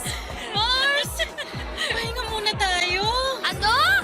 Ang sabi ko, magpahinga muna tayo kasi nangangawit na yung binti ko sa kakasayaw natin dito. Ay, ano ba naman yan, Mars? Sabi ko naman kasi sa'yo, dalasan mo pagsama sa akin sa gym. Gagawin ko talaga nang maabutan ko naman yung kaseksihan mo. Pero sa ngayon, umupo muna tayo kasi sumasakit na talaga yung mga kasukasukan. Ay nako, tara na nga dun sa table. Grabe, Mars! Ang taas pa rin talaga ng energy mo no hanggang ngayon. Hindi may dedenay na hawak mo pa rin yung title na Queen of the Dance Floor. Ay nako, maka-Queen of the Dance Floor ka naman dyan. Totoo naman, Mars. Aba, tinalo mo pa sa pagsasayaw yung mga bagets na humahataw sa dance floor kanina. Ay, mga kulang kasi sila sa exercise, kaya ang bilis nilang mapagod. Kung kasing sipag mo lang talaga ako mag-exercise, nako, baka magkasing sexy pa rin tayo hanggang ngayon. Naalala ko tuloy ng mga kabataan natin. Nagbibilang pa tayo ng mga nanliligaw sa atin. Pero, ikaw ang palaging nananalo dahil hindi hamak na mas maraming nagkakagusto sa'yo. Sino ba naman kasing hindi magkakagusto sa Campus Muse at Queen of the Dance Floor ng batch natin? Ay naku, matagal naman na yon, Mars. At matagal na rin lumipas ang kagandahan ng kabataan natin. Ay, Mars, teka. May nakatingin dito. Papalapit. Hi ladies. Free cocktails nga pala para sa inyo. Wow, free cocktails. Anong meron, Pogi? May special promo kasi kami tonight para sa mga best dancers sa floor kanina. Ay, kasama ba talaga ako dyan o para sa kaibigan ko lang yan? Hoy, Lani, ano ba yung sinasabi mo? Nakakahiya naman sa kanya. Baka mamaya kung anong isipin eh. Naku, ayos lang yon miss. Magaling ka naman talagang sumayaw kanina. I'm Jeric nga pala, isa sa mga DJ sa resto bar na to. Ah, oo, alam ko. Alam mo? Ibig sabihin, kilala mo na siya? Ay, hindi ko siya kilala, pero alam kong DJ siya. Kanina ko pa kasi siya nakikita na tumitingin sa'yo mula dun sa pwesto niya sa booth. Alam mo, Mars, kanina ka pa humihirit ng ganyan ha. Nakakaya na talaga dito kay Jeric. Jeric, pagpasensyahan mo na tong kaibigan ko ah. Ganyan lang talaga yung kakulit. Ayos lang miss. I'm Martha nga pala at siya naman si Lani. Nice meeting you ladies. I guess it's time for you to enjoy the drinks and the night. Ah, thank you ulit dito sa cocktail na binigay mo ha. You're welcome Martha. See you later. Tama ba yung narinig ko, Mars? Tinawag ka niyang Martha! Ano namang problema doon? Ayun naman talagang pangalan ko. Wala man lang miss, ma'am, o madam. Martha talaga, ang FC ha? Alam mo, Mars, malakas ang kutob ko na type ka ng bagets na yan. Ay, grabe ka naman mag-isip, Mars. Nagbigay lang ng cocktail, type na kaagad ako. Eh, bakit naman hindi? Kanina ko pa kaya siya napapansin na panay ang tingin niya sa'yo mula dun sa may DJ booth. Tsaka, aminin mo, yummy si bagets. Oo, pero alam mo namang hindi ako pumapatol sa mas bata pa sa akin, no? Kasi ayokong ako yung mas nag-aalaga pagdating sa relasyon. Malay mo naman, mabago ni bagets ang pananaw mo pagdating sa bagay na yan. Basta, malakas ang kutob ko, mukhang tinamaan sa'yo yang si Jerry.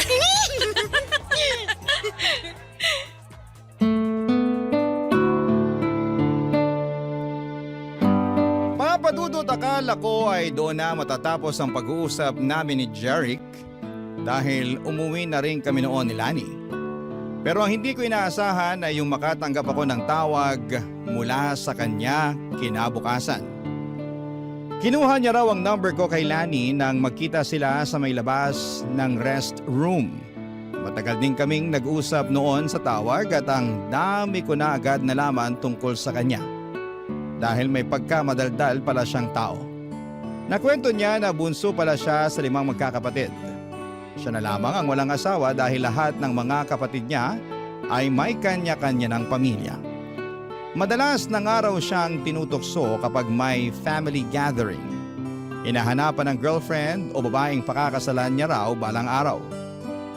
Ang sabi ko naman, bata pa siya sa edad niya na 27 noon. Marami pa siyang makikilala, lalo na sa nature ng trabaho niya. Nang sumunod na mga araw ay pinagbigyan ko na rin si Jeric na magkita kami sa labas. Sa isang coffee shop kami nakita. At aaminin ko na lalo akong nagwapuhan sa kanya noong araw na yon. Noong nakita ko kasi siya sa club ay nakasuot siya ng maluwag na t-shirt. Pawis ang mukha at medyo magulo ang buhok niya. Pero nang araw na nagkita kami sa coffee shop nakasuot ng polo shirt, nakaayos ang buhok at walang bahid ng pawis ang mukha niya. Napaka-komportable ng pakiramdam ko noon na kausap at kasama ko siya. Kaya naman muling nasundan ang mga pagkikita namin. Mas naging close pa kaming dalawa hanggang sa tumatambay na rin siya noon sa bahay ko para manood ng movie Papadudot.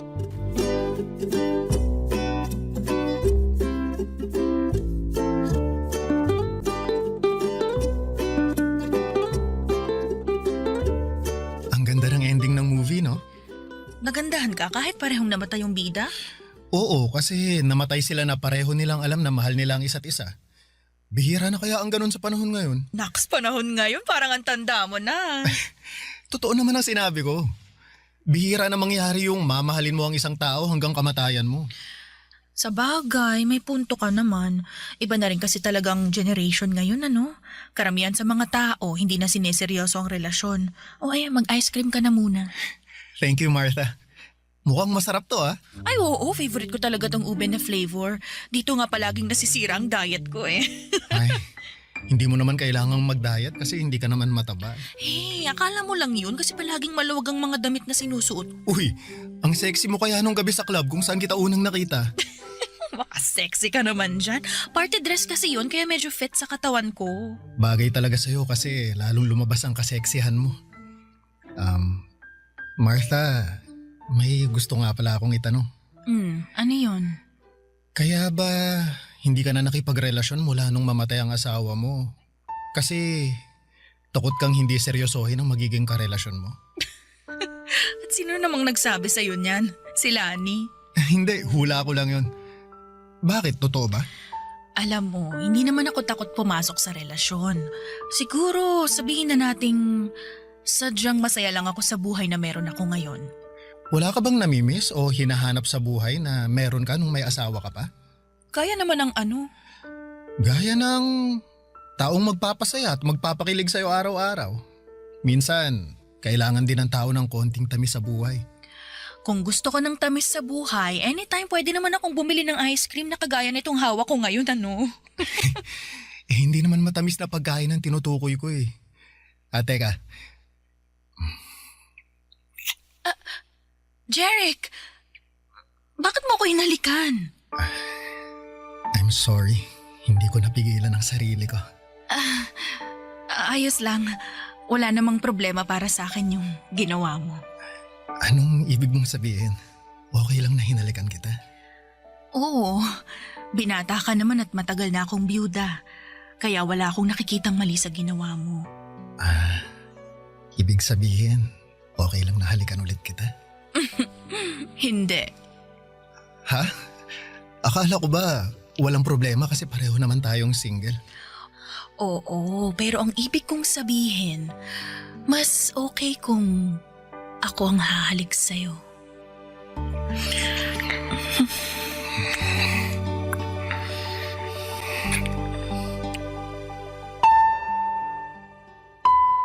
Papadudot, hindi talaga ako attracted sa mga lalaki na mas bata sa akin.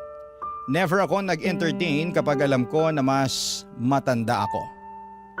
Ayoko kasi na ako ang nagdadala, pero iba ang charm ni Jeric. Kahit halos doble ang edad ko sa kanya ay nakita ko na medyo matured na siyang mag-isip at magsalita. Alam ko rin naman na hindi pera ang habol niya sa akin dahil may kaya rin siya sa buhay. Walang ibang responsibilidad kung hindi ang sarili niya. At ramdam ko na maganda ang intensyon niya para sa akin. Ayun nga lang ay hindi ko alam kung ano na ba ang estado ng relasyon namin noon. Pero ayos lang naman sa akin kasi wala pa rin sa isipan ko na pumasok sa seryosong pakikipagrelasyon. Ang mahalaga sa akin noon ay nag-e-enjoy ako sa kung ano ang meron sa aming dalawa ni Jeric Papadudut. Barangay Love Stories. Barangay Love Stories. Papadudut na uwi rin po sa relasyon ang namamagitan sa amin ni Jeric. Siya mismo kasi ang humingi ng label at assurance sa aming dalawa. Gusto niya raw kasi na masiguradong wala nang ibang lalaki ang aaligid sa akin. Kahit nga ang kaibigan kong si Lani ay kinikilig noon sa aming dalawa ni Jeric. Sinabi niya na mukhang seryoso daw sa akin si Jeric. Inamin ko naman noon sa kanya ang katotohanan na hindi ako seryoso sa kung ano man ang meron sa amin ni Jeric. Oo, masaya at nag-i-enjoy ako sa company niya. Lalo na at first time kong makipagrelasyon sa mas bata sa akin. Pero wala talaga sa isipan ko na seryosohin ang kung ano man ang namamagitan sa aming dalawa. Pakiramdam ko rin naman noon, Papadudut, ay nasa stage si Jeric ng pag-i-explore. Kasama na ang pakikipagrelasyon sa mas matanda sa kanya. Ramdam ko na pareho kami ng hinahanap sa isa't isa. Gusto lamang naming mag-explore at mag-enjoy. At natagpuan namin yon sa isa't isa noon, Papadudut.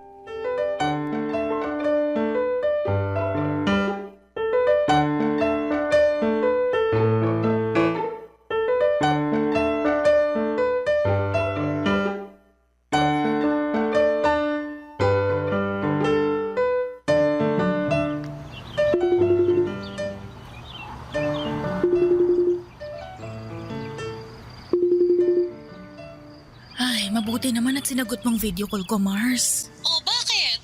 Akala ko ba kasama mo si Jeric sa birthday celebration ng kabarkada niya ngayon? Oo nga, nandito kami ngayon sa bahay ng kaibigan niya. Eh bakit parang inip na yung mukha mo? Tsaka, bakit parang nasa labas? Eh, nandito ako sa may garden nila eh. Mag-isa ka lang dyan? Oo, sinabi ko kay Jeric na magpapahangin lang muna ako dito sa garden. Nilalamok na nga ako dito eh. Ano ba kasing naisip mo at pumunta ka mag-isa dyan sa garden? Mars, naiinip na ako sa loob ng bahay kasama yung mga kaibigan ni Jeric. Yung iba sa kanila, ang lakas magyosi. Eh tapos hindi pa ako makarelate sa pinag-uusapan nila. Ano ba kasing mga pinag-uusapan nila na hindi ka makarelate, Mars? Eh, tungkol sa mga trending na video sa social media. Mga trending na sayaw at kanta. Tinuturuan pa nga nila ako ng dance step. Sabi ko masakit ang binti ko kaya sa susunod na lang. Dapat pinakitaan mo sila ng Martha dance step mo. Ay naku Mars, kung nakita mo lang sila kanina, iba ang mga trip nilang mga sayaw talaga. Hindi carry ng katawan ko. At saka alam mo ba, pati pala size at design ng bra at underwear pinag-uusapan na ng mga bagets ngayon. Ay, talaga ba? Oo, Yung isang babae nga ron, kulang na lang maghubad at ipangudngod ang dibdib niya doon sa mga kasama namin. Grabe talaga ang mga kabataan ngayon, no? Ay naku, sinabi mo pa, Mars. Akala ko liberated na ako sa lagay na to eh. Iba pa rin pala talaga yung mga kabataan ngayon. Ay oo, ibang-iba talaga sila ngayon kumpara sa atin. Pero, maiba ako. Alam mo, pakiramdam ko, seryoso na yan si Jeric sa relasyon yung dalawa. Ha? Bakit mo naman nasabi yan? Kasi pinakilala ka talaga niya sa buong barkada niya. Hindi ba normal naman yun? Kung kasing edad natin siya, walang espesyal dun sa ginawa niya. Pero dahil malayo ang agwat ng edad natin sa kanya, gusto niya na ipakita sa'yo at sa barkada niya na proud siya sa relasyon yung dalawa. Babe! Ay, Mars, nandito na pala si Jeric. Tawagan na lang ulit kita mamaya, ha?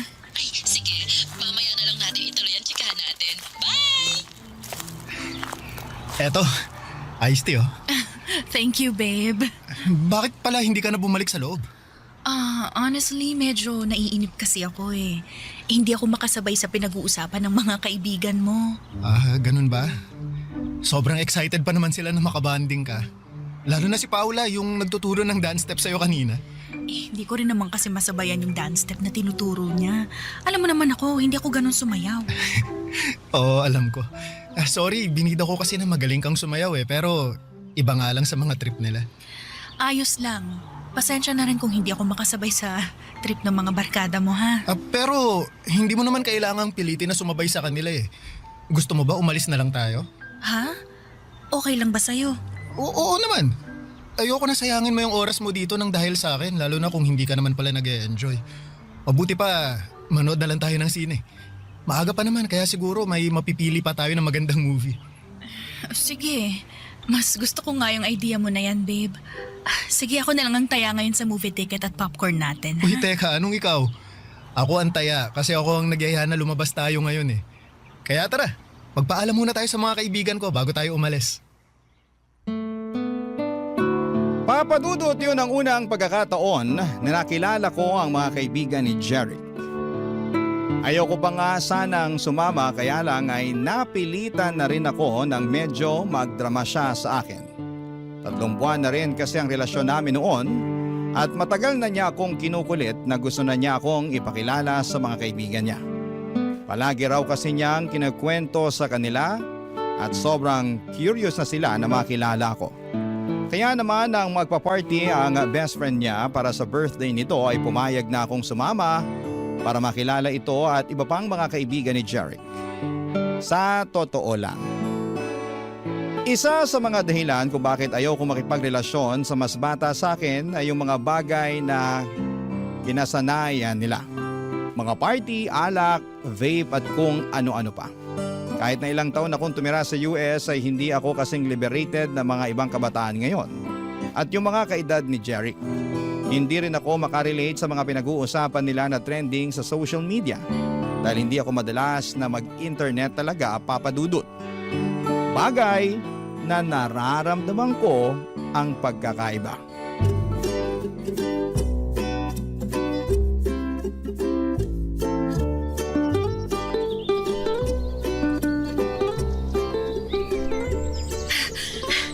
Sandali lang, babe.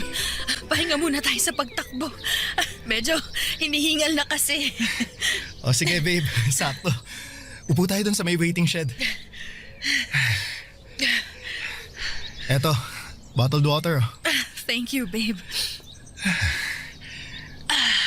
Pahinga muna tayo ng ilang minuto dito.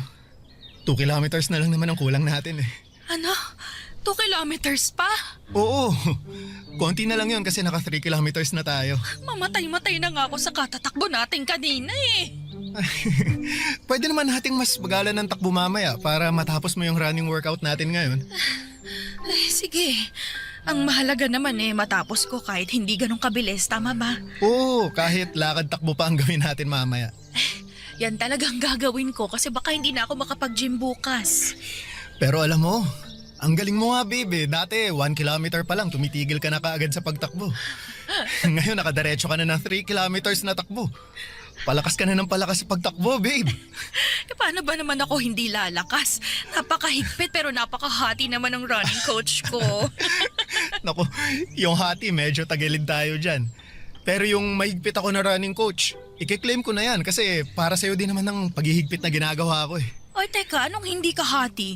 Halos nakahabol tingin sa atin yung mga babaeng naka-sports bra na nadadaanan nating tumatakbo kanina. Akala mo hindi ko napansin yun, ha?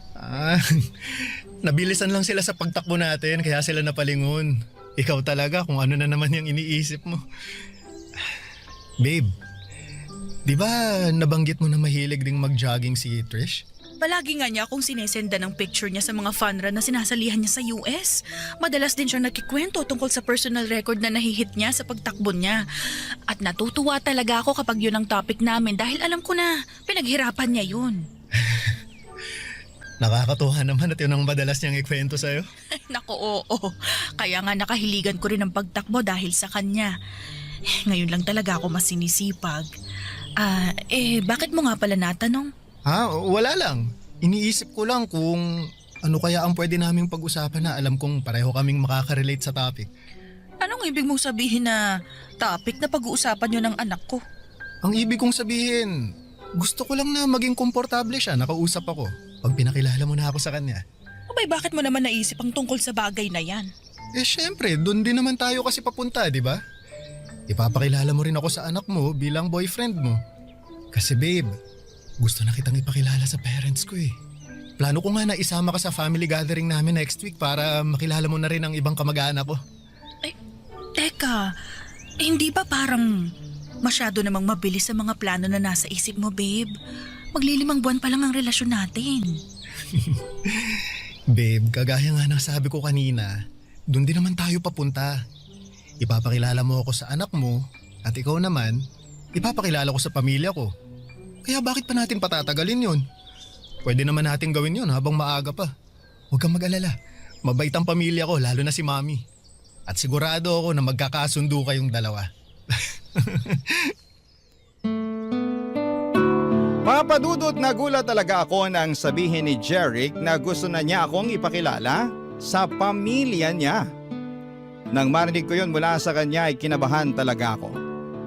Hindi dahil sa excitement, kung hindi alam kong gusto ng iba na ang gustong mangyari ni Jeric sa relasyon namin.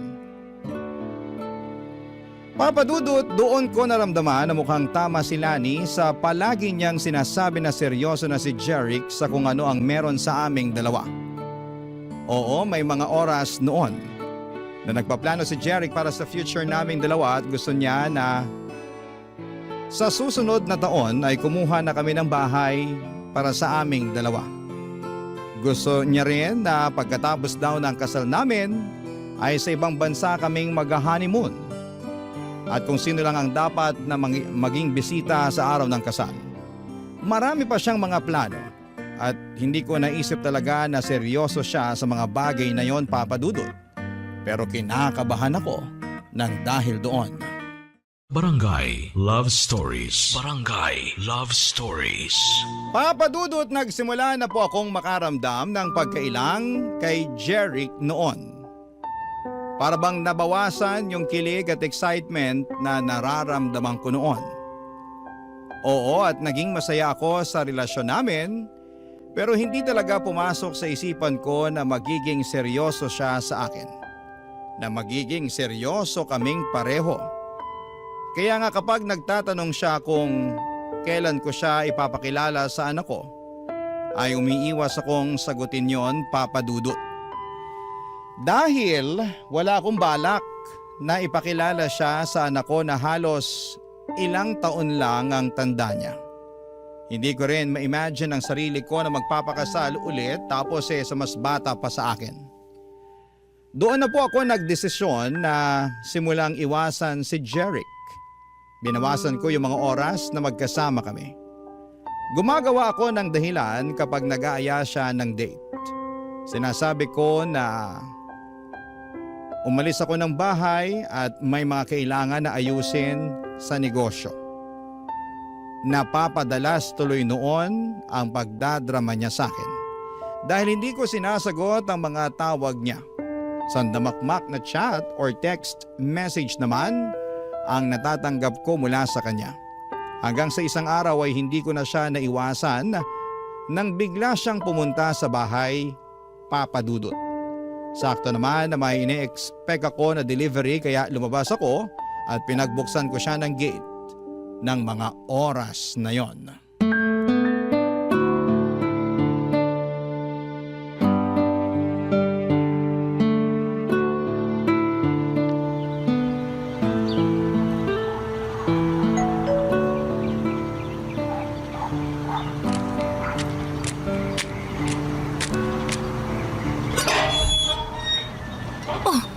Jeric, ikaw pala yung nag-doorbell. Oo, ako nga. Akala ko yung magde-deliver ng in-order ko na makeup sa online. Ah, ganun ba? Baka parating na rin yun mamaya. Pero mabutit pinagbuksan mo na ako ng gate, babe. Pasensya ka na. Madalas din kasi akong wala dito sa bahay. Ayos lang yun. Sabi mo nga, may inaasikaso kang mga papeles na may kinalaman sa negosyo mo. Ganun na nga. Kaya ba hindi mo rin nasasagot yung mga tawag ko? Oo, kasi kapag nandito ako sa bahay, madalas tulog naman ako eh. Nakakapagod kasi talaga yung mga inaasikaso ko sa labas. Tapos ang layo pa ng dinadrive ko pa uwi rito. Bagsak na talaga ako sa kama. Sabi ko naman kasi sa'yo sasamahan kita para may driver ka. Ayoko na rin kasing maabala pa kita. Alam mo kahit kailan, hindi ka naging abala sa akin, babe. Alam mo yan. At alam mo rin na ayokong masyado mong binibigay sa akin ng mga oras mo. May trabaho ka at sariling buhay na dapat asikasuhin. Pero parte ka naman ng buhay ko, kaya dapat inaasikaso din kita, babe. Kaya kong asikasuhin ang sarili ko. Hindi ka dapat mag-alala sa akin, Jeric. May problema ba tayo? Ha? Wala naman. Sigurado ka? Jeric, pwede bang sa ibang araw na lang tayo mag-usap? Gusto ko sanang... Kung wala tayong problema, bakit tinatawag mo ako sa pangalan ko at hindi babe? Pwede bang sa ibang araw na lang natin pag-usapan to? Teka nga. Jeric! Iniiwasan mo ba ako? Please, gusto ko sana muna magpahinga. Gusto ko lang namang malaman kung ano bang dahilan ng pag-iwas mo sa akin, babe. Kung may nagawa ba akong hindi mo nagustuhan, pwede mo naman kasi akong kausapin Ano? Kaysa... Gusto mo ba talagang malaman, Jeric? Gusto ko ng space. Space? Bakit? Anong nagawa kong mali para humingi ka ng space sa akin? Wala, okay? Wala kang nagawang kahit anong pagkakamali. Gusto ko lang huminga muna. Yung makakakilos ng hindi ko kailangan ipaalam sa'yo yung bawat galaw ko. Babe, kung nasasakal ka lang pala sa ginagawa ko, pwede naman akong mag-adjust. Hindi mo naman kailangan sagutin palagi lahat ng mga chat o tawag ko sa'yo eh. O kung gusto mo, babawasan ko rin ang mga pag-chat o tawag ko. Babe, hindi mo kailangan humingi ng space sa akin. Hindi mo ba talaga nakukuha yung point ko, Jeric? Gusto ko lang namang maintindihan mo na pwede naman nating ayusin to nang hindi tayo lumalayo sa isa't isa eh. Pero space nga mula sa'yo ang gusto ko. Yun ang gusto ko na ibigay mo sa akin. Martha, please. Martha, huwag mo naman gawin sa akin to. Umalis ka na, Jeric. Martha! Huwag ka nang gumawa ng gulo dito. Umalis ka na. At kung pwede lang ha, huwag mo akong i-chat o tawagan. Gusto ko munang matahimik ang mundo ko mula sa'yo. Kaya please lang, layuan mo muna ako. Papadudot ilang araw pa akong kinulit ni Jeric noon hanggang sa tuluyan na niya akong binigyan ng space. Sa totoo lang ay medyo nakahinga ako ng maluwag nang sa wakas ay nagawa kong humingi ng space sa kanya. Medyo nasasakal at nauumay na rin kasi ako sa sobrang kaswitan niya. At hindi ko na rin gusto ang mga planong binubuo niya para sa aming dalawa. Ayoko na siyang paasahin pa, Papadudot. Ayoko nang isipin niya na pareho kaming seryoso sa relasyon naming dalawa. Hindi ko naman kasi talaga alam na aabot sa puntong gusto niya akong pakasalan sa hinaharap. Nabanggit niya pa nga noon na kung hindi ko na raw siya mabibigyan ng anak, ay pwede naman daw kaming mag-ampon at sigurado daw siya na magiging mabuti pa rin kaming mga magulang. Yung mga plano niya na yon ay wala sa mga plano ko para sa sarili ko. Kaya bago pa mas lumalim ang nararamdaman niya para sa akin ay tinapos ko na ang namamagitan sa aming dalawa, Papadudot.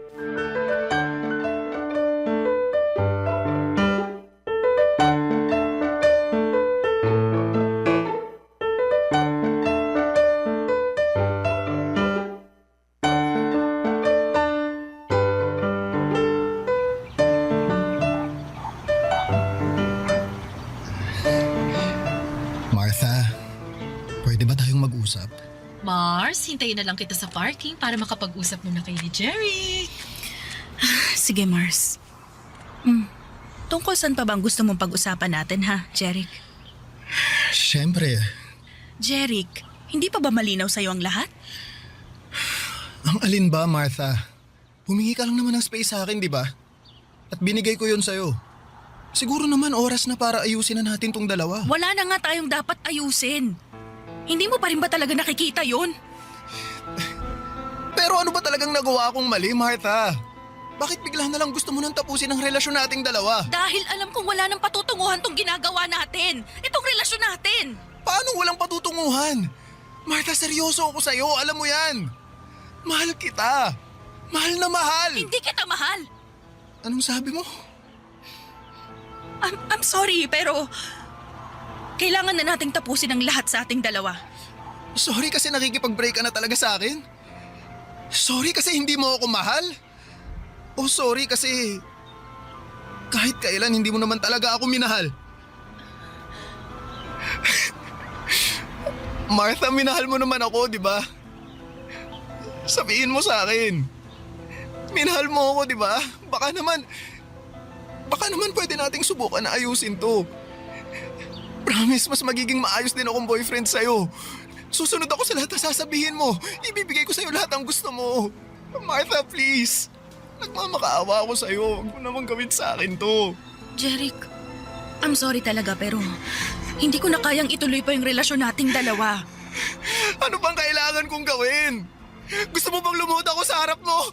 Eto! Gagawin ko para lang balikan mo ako. Ito! Jeric, ano ba? Huwag kang lumuhod. Intindihin mo na lang sana yung desisyon ko. Ayoko na mas masaktan pa kita kaya ginagawa ko to. Mahal kita, Martha. Hindi ko kaya mawala ka sa akin. Hindi ko kaya. Please naman. Please ayusin naman muna natin to. Sorry, Jeric. Pero wala na talagang pwedeng ayusin sa ating dalawa. Sorry. Taalis na ako. Kailangan ko na rin umuwi. Martha, mahal kita. Mahal na mahal kita. Parang awa mo na. Huwag mo akong iwan, Martha. Martha!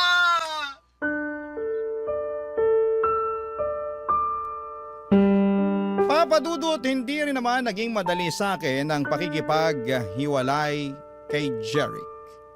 Kahit paano ay naging espesyal siya sa akin at aaminin ko na napakilig niya rin talaga ako. Para akong bumata ng 10 taon ng mga panahon na magkarelasyon kaming dalawa. Wala siyang ibang pinaramdam sa akin kung hindi puro kilig at saya lamang. Siguro kung nakilala ko siya noong kabataan ko at pareho kami ng edad ay baka siya na ang nakatuluyan ko. Pero hindi ngayon na gusto ko na lamang mag-enjoy sa buhay na mag-isa. Hindi rin kagad sumuko noon si Jeric, Papadudot. Sinubukan niya pa rin gumawa ng paraan para magkabalikan kami. Sa kabila ng ilang ulit na pagtataboy ko sa kanya, may ilang beses pa siyang pumunta sa bahay para subukan na kausapin ako. Pero hindi na ako lumalabas para harapin siya. Kinukulit niya si Lani na tulungan siyang makausap ako at may isang beses na pumunta siya sa bahay na lasing at sumisigaw sa labas. Napilitan akong lumabas para kausapin siya.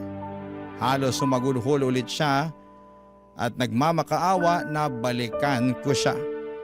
Hindi ko na rin tuloy napigilan ang sarili ko na maluha noon dahil sa awang nararamdaman ko. Hindi ko naman talaga gustong paasahin at saktan si Jeric noon. Gusto ko lamang na mag-enjoy sa buhay at maging masaya. At kahit ramdam ko kung gaano kaseryoso sa akin si Jeric ay hindi ko na siya pwedeng paasahin pa. Dahil alam ko na magkaiba kami ng pananaw sa buhay. At sa bandang huli mas masasaktan ko lamang siya.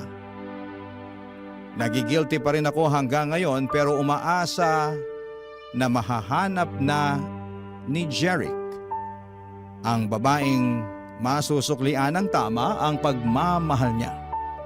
Hanggang dito na lamang po ang sulat ko at salamat po sa pagbibigay ng oras sa pagbabasa ng aking sulat. Ang inyong forever, kapuso at kabarangay, Martha. Anong say mo sa Barangay Love Stories na ito? Pagkwentuhan natin sa comment section yan.